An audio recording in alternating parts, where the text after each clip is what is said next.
Hello, everyone. Welcome back to Burn the Ship. We have another episode here. Our goal of Burn the Ship is to connect entrepreneurs with professionals that can help you go all in on your business. So thank you guys for tuning in. It does mean a lot. Thank you for being here as well. I appreciate you allocating the time to come and kind of share your experience with me and the audience, because it does mean a lot to me as well. You know, really, we want to learn from people who have walked the walk and talked the talk in the small business world, that have experienced all the things that we experience as small business owners and entrepreneurs. We want to take away from that some of the skills that we need in our everyday life as business owners and make our life a little bit easier. So again, appreciate you for coming. Why don't you go ahead and introduce yourself and your business? Well, thank you for having me. I'm Taki, Pappas, and I own a company called Wave Intelligent Automation. You can keep going. I'm going to turn it up a little bit. At the core, we are a custom home technology company, but we also work with business customers as well. And about 22 years ago, I began in the industry because I loved music. I left my corporate job and I wanted to be around music, so I was selling high-end audio out west. And I thought at the time that I was going to leave for about a year, and here we are 22 years later. Sure. It's been an interesting journey. Sure. So you started in this industry when? 2001. And you were in Denver? I was. All right. And so tell me, like, from a high level, what your industry is all about, right? Because we talked a little bit about the fact that the perspective really doesn't do your industry justice, right? Because even in my mind, admittedly, the automation and the lighting and shading and sound things in your home feels luxurious. You know what I mean? It feels like it fits a certain demographic of people that mentally, I think it's hard for a lot of people to kind of place themselves in, right? But I don't think that's the case. After talking to you and learning a little bit about you, I mean, I think that your demographic is a specific type of person, but that product has a lot more use case and functionality than I originally anticipated in your everyday life, right? So like the ability to control all your stuff, the ability to control the amount of energy that you're outputting, like all of that means a lot. Can you just give me kind of the breakdown of your industry at a high level and like where it kind of fits? Well, I'll try to do the best that I can. Here's the thing. Technology is a moving target. And as I've always shared with people in the past, I mean, I've been drinking through a fire hose for the last 22 plus years. It's an exciting industry, okay? Automation is a buzzword. People appreciate it, they're intrigued by it, but very few people really know what it means, the power and the value that it brings to the table. When I started out in 2001, I was selling very expensive high-end audio systems, and it was so much fun. I would sit in a room for hours and do a demonstration. It was just so much fun. And then the business began to evolve. 2004, out of the blue, here comes Sonos. Nobody knew what Sonos was. I've sold it to professional athletes. They didn't even know what existed at the time. Sonos is a digital streaming music system that most people today have heard of, okay? And then video streaming. Then 4K TVs. First, when I started out, was 1080p. TVs, and I thought they were incredible. Then 4K, then 8K. So it continues to move, and everybody's trying to one-up each other, whether it's Samsung or LG or Sony, they're trying to one-up each other to garner a larger audience. Music is still very accessible and important to many people, and as we alluded to earlier, you know, it affects our senses. At the same time, the way that we listen to music has changed exponentially. We had Napster that kind of broke through that barrier. The iPod came out, I think, around 2004, the iPhone around 2007, and things have become very portable. From a music purist, I'm not an audiophile, I'm a music purist, I don't need $100,000 speakers, and I think many of my customers don't. But in the context of music, we can put together a system that will distribute audio throughout your home, wired or wirelessly, using an app, and that's great. But then you have some people who are nostalgics. I know, like in Boulder, there's a big resurgence of college students listening to vinyl. They want to have their little music room with a pair of tower speakers and a little digital amplifier that they can listen to their vinyl, their CDs, and so forth. But it's completely subjective and economic.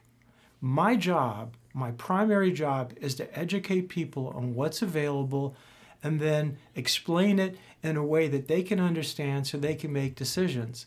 I'm not turning I'm not turning somebody into an audiophile. If they love music, I can educate them on what's possible. If they want something simple like a Sonos soundbar, it's up to them.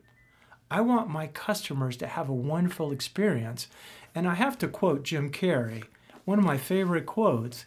He says, "Our effect on other people is the greatest currency there is." Yeah.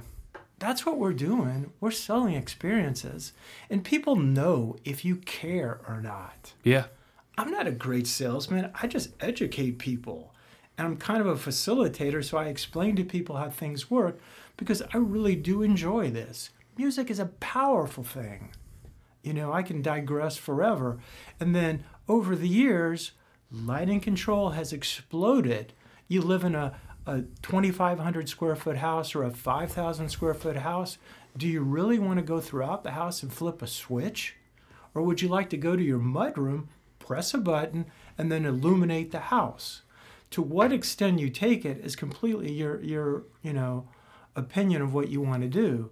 We just educate people. Automatic shades, which I told you are just exploding in growth. There are high rooms that are 10, 15 feet on some of these houses we work on. The sun is blaring in. It's heating up their hardwood floors. It's bleaching their furniture. Don't do automatic shades anywhere in the home except up there. That way you can mitigate and control the amount of light. And as we had discussed a few minutes ago, our circadian rhythm, the effects of light on our senses, our digestion, on our emotions, on the way we sleep, by mitigating the degree of light that we have in our home, it's really fascinating. And as also shared with you, if you take a single light bulb and you dim it by 5%, you've doubled the life of that bulb. If you incorporate all the lights in your home, not only are you going to be saving money on your utilities, but you're going to be saving a lot of time. Okay? You can have a keypad, you can have an app, you can control it even with your voice. In my bedroom, Alexa, turn on Master Shade 50%. And because Lutron, the company that we represent, they're the company that invented the electronic dimmer in 1959. They're the innovators and they're the world leader. Out of everything I've ever sold, between audio, video, anything that we do, Lutron is about as bulletproof as you're going to get. Once you install it and program it, you can pretty much forget about it. Unless your house gets hit with a storm or a tornado, it's going to outlast most any other technology in your home. But again, our job as an integration automation company is to make life simple. If you've had a long day at work and you're exhausted, you just want to come home and watch your favorite movie on Netflix or Hulu. You want to press a button. You don't want to juggle 5 remotes. And if Junior came by and started playing with the remotes and you don't know what video input you're on, it gets frustrating. You can't make a mistake with our automation system. When you press a button, it will recirculate everything where it's supposed to be. So that way you can sip a glass of wine with your loved ones, your friends, and have a nice experience. We're just trying to make life simple because our life is very complex. We're fast moving, we're on the go, just trying to keep it simple. And I promise you, we keep it so simple. If something doesn't appeal to you, we don't implement it, but we let you know it's available. Right. Does that make sense? Yeah, absolutely. Yeah, that was kind of the shadow that I wanted to illuminate about the industry, is that your industry is about normal people. You know, it's making life simple for everyday people. You know, just like myself and yourself that live in apartments or a modest home or whatever that may be. There's a lot of value in the technology, and it's very, very available in the market for everyone. So, well, just as I alluded to you earlier, Bailey, I mean, mounting a simple TV, everyone thinks it's so remedial and easy. Are you mounting a TV on tile, glass tile? You can snap that tile in a New York second. Is it glass? Is it stone, jagged stone? Is it brick? It's sheetrock. You don't know what's behind that wall. There could be a horizontal beam, then when you run the wires behind the wall, you may run into something and then you've got a bit of a conundrum. But as I alluded to earlier, I mean, my guys have been doing it for 15 to 20 years. I've been doing it for a long time. Even if it's a small TV installation, you're going to have experts coming there and doing it right. We don't want to clean up other people's messes, although we do that a lot of the time. We just want to make sure that you're going to have a great experience. If you want to start out with a TV or a simple soundbar, that's great. If that's all you want to do, that's fine. The people who end up spending more money and making a greater investment are the people who already know that that's what they want to do. It's not because of me. They have a passion for music, whether they're doing a home cinema. It's what they want. I help them put the pieces together so they have a nice experience, but that it makes sense for them. Because if I incorporate anything in their home, it doesn't make sense. It's a useless, it's useless to spend the money. It's an exercise in futility. Yeah. I mean, and again, just like your business, we're in the business of cultivating relationships and building trust. That's how it works. Regardless of what business you're in, people have to trust you, believe in you, and that's when they're going to refer you. Sure. How would you describe the business in Atlanta? Coming from Colorado, it's 3 times. I mean, it's a big market. There's a lot of people here, and there's some people who do certain things well and others they don't. But I mean, we're not trying to be a generalist. If we walk into a situation and it's not a good fit, we'll tell you up front. Mm-hmm. You know, we do a lot of things from surveillance cameras. We're not a security company. I have security providers that I can connect you with. And as I shared with a couple earlier today, the wireless network is the foundation of any smart home, intelligent home you're going to have. If you don't have a wireless network that works, you're not going to have the speed, you're not going to have the coverage, and if you're doing a Zoom call out of your home or trying to be productive, sending CAD drawings if you're an architect or what have you, you're going to have latency, and that means it's going to cause hiccups in your meeting and your ability to send these big files. If you're streaming media of any kind, you're going to have hiccups. If your kid is in the master bedroom playing PlayStation, it's going to affect your network. And if you don't have a good network, people, unfortunately, not having the proper context will blame it on the product. But these technologies work with a good wireless network. If your wireless network goes down, then you've got problems. But we've even got systems that we can troubleshoot remotely. We've got systems that have battery backup. But in Atlanta, I've had one TV that got destroyed by a storm, but typically that hasn't been an issue. Mm-hmm. I mean, we sell commercial grade networks. They cost a little bit more, but your return on investment long term, peace of mind, Mm-hmm. Yeah. You can't argue with that. Yeah, for sure. For sure. Well, most of our audience are people within their first couple of years of business, maybe even their first couple of months, or maybe they're prospective business owners that haven't been able to flip that switch and become business owners yet. For those people, what was business like at the beginning of you? I would ask, what did you do very well that helped you be successful early on, and what did you find most difficult? That's a great question. I mean, I came here and restarted my business here right before COVID, so it was a bit of a challenge.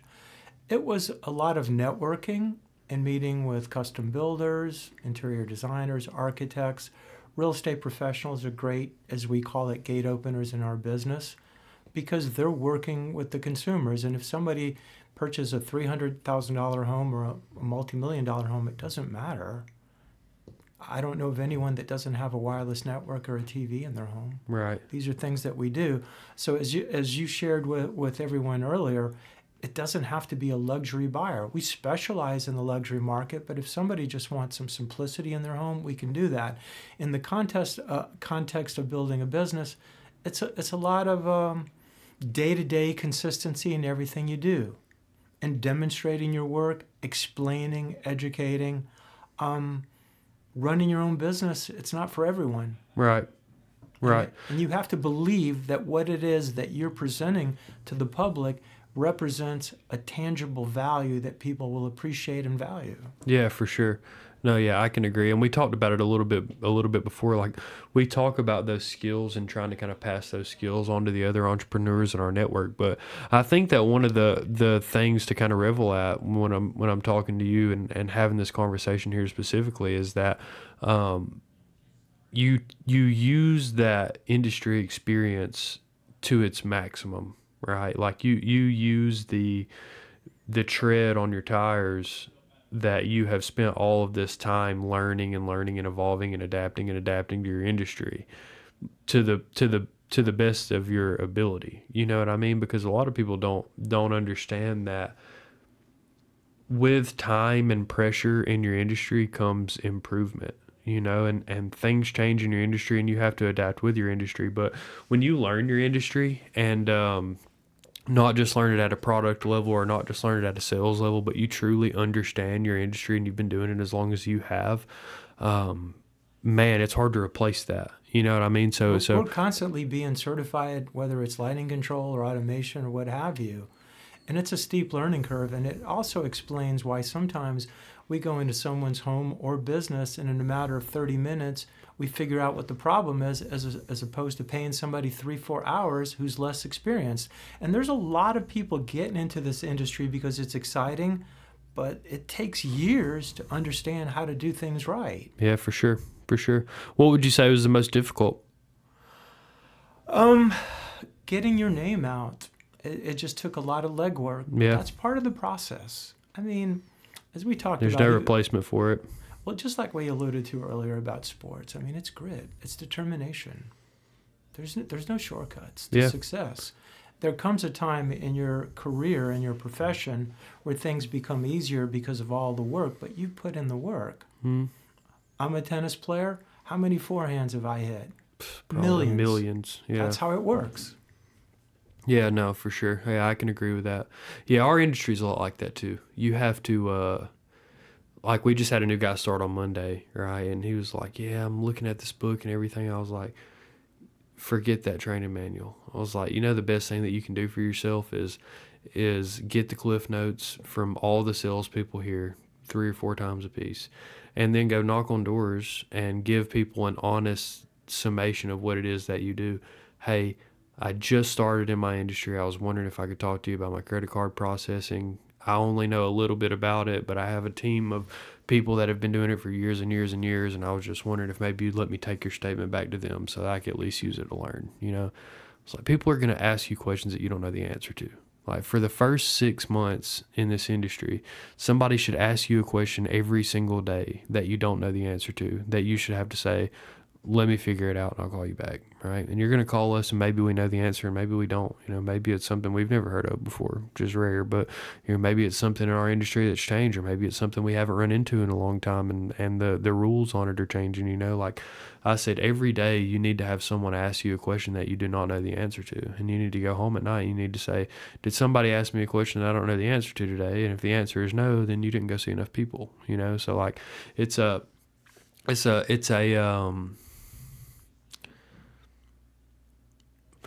I wish I could think of the word that I want to use for it. It's not an art, but it's literally it's a character trait deep down to your core that I don't even know if you can teach it to a certain extent to some people, to just have that level of grit that it really takes to extend yourself to someone in the real world and try to gain their business. It's a unique thing. Well, we live in an immediate gratification society. That's for sure. That is a fact. You know, and I've grown up in a time where people work very hard to accomplish things. I mean, you're not going to graduate from college and make 6 figures. I mean, you have to pay your dues. But again, in that process of becoming a better business owner, a better salesman, a better what have you, it's the person that you evolve into in that process that's going to matter and represents value. Mm-hmm. And the more successful you get, I think in many cases, the more humble you get to realize that we're all connected. We're going through the same things. And that's what people respond to. They know if you're not telling the truth. For sure. The more authentic you're going to be, the more successful you're going to be in connecting with people. I mean, the older I get, you know, the more I realize how we're all so much alike. Yeah. Yeah, that's for sure. And we all experience a lot of the same stuff. Maybe in a little bit different way, but it's like everybody kind of gets tried or tested by something similar at different points, especially, I guess, when you get as specific as small business. Mm-hmm. A lot of us go through a lot of the same things, and in pretty much every industry, it's a different solution. You know what I mean? I mean, we're trying to solve problems, and these questions that people ask you are a perfect opportunity for you to find out what problems need to be solved. Yeah, 100%. That's what we're here. That's what we're here for. We're solving problems. That's it. Yeah. So, I'll tell you this, like the way that we always end the podcast, right? Have you heard the illusion burn the ship before? Not prior to meeting you. So, Hernan Cortez, right? Conquistador, slightly after Christopher Columbus, right? Mm-hmm. Lands in Central America with a Spanish armada of gentlemen all carrying some version of smallpox. And so he lands on the shores in Central America, somewhere around Mexico, right? And what he says is he makes all of his men take all their supplies off the boat, right, and store it wherever they're going to, set up camp for the next X hours. And they completely disassemble their Spanish armada. And he tells them burn the ships, right? So they disassemble all the boats and they make this massive fire on the beach and they burn everything that is related to a boat that they came with. And that was his way, both of kind of taking, cementing control in the situation, like everyone is going to listen to me here. But even greater than that is we're not going back. We are in no way moving backwards. We figure out how to live here or we die, and those are your two options. I've heard that before, actually. I think Tony Robbins shared something along that frame. Yeah, so I that's think where it originated. That's really brilliant. Yeah, that's where the phrase came from. I had actually heard Tony Robbins use it after we started using it for the title of the podcast. Not that he got it from us, but yeah, I was like, I didn't know if people had been using this illusion in business. That's why I asked people, have you heard it before? Because some people say yeah. And then I'm like, explain it to me. But no, I don't. I wouldn't actually do that. Well, there's certain fundamental truths in life. Like my father growing up, he used to always give me quotes from Socrates. Know thyself. If you don't know who you are and what you are, how can you make great decisions? Mm-hmm. Yeah. You can't fake it. Yeah, for sure. And you can only convince yourself that you know yourself for so long. That's it. Yeah. But with burn the ship in mind, with that illusion in mind, what does it feel like to burn the ship and go all in on your business? What does it feel like that I usually describe it as a light switch moment, right? Where when people are like, oh, it's a period, it's a transition. It's definitely a transition. But then I'm like, well, boil it down to one moment for me, and there's usually that light switch moment, whether it's you get your first client or you get your tax information in the mail or you get your logo back from your graphic designer, or you make your first marketing material, or you put on your first company t-shirt or whatever that is. I'm like, what is that moment for you, and what does it feel like emotionally to really dive all in on being a business owner? These are great questions. Thank you. I remember in 2007 when I started the company on a part-time basis, one of my close friends who actually lives in Atlanta designed my original logo. And after I saw the logo, I was so ecstatic that it gave me momentum. But I mean, it's very rewarding to take something that simply didn't exist except in your mind and to create something. And then when you start acquiring more customers and building relationships, it's extremely satisfying. As we talked about earlier, making a living and making money is an essential part of survival. But doing a great job and making a difference in people's lives, it's a powerful thing. For sure. And I love that. And I mean, I hope to be doing this for a very long time. That's why, as I've often stated, that CPAs, attorneys, and doctors work until their 80s because it gives them purpose and meaning. You can retire early, but if you don't have direction, a lot of people don't last very long. That's for sure. That is for sure. Yeah, I had a friend of mine in that exact chair that you're sitting in right now that came in for the podcast, and he told me you can have all the power over people that you want and you can make all the money in the world, but that feeling that you create for both an employee of yours and a customer of yours to be able to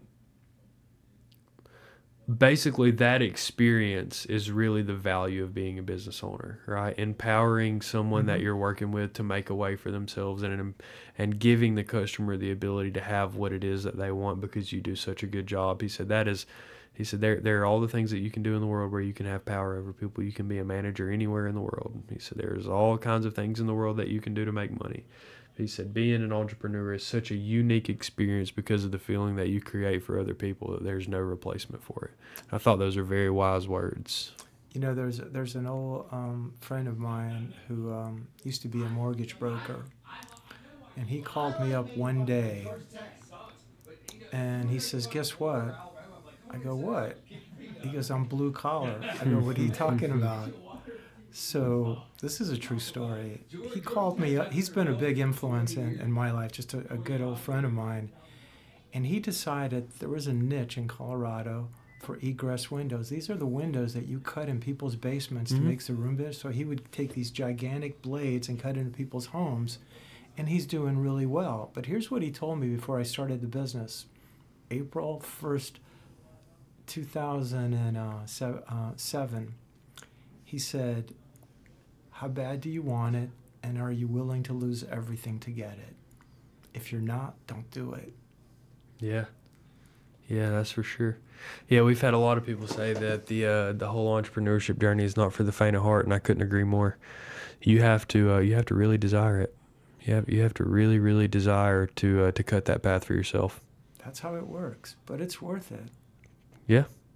Well, tell people how to find you if they want to buy something from you, if they want to pick your brain. You can always go to my website at www.waveia.com or call me at 404-229-4180. Cool. Well, thank you for coming, my friend. I appreciate you. I appreciate the time. This was very enjoyable. I appreciate you being early. You know, I know the traffic is crazy, but we got this done earlier than expected. We spent a lot of time hanging out, getting to know each other and chatting in general. So, no, I appreciate it, man. It was a good time. It was a pleasure. Thank you. Cool. Thank you.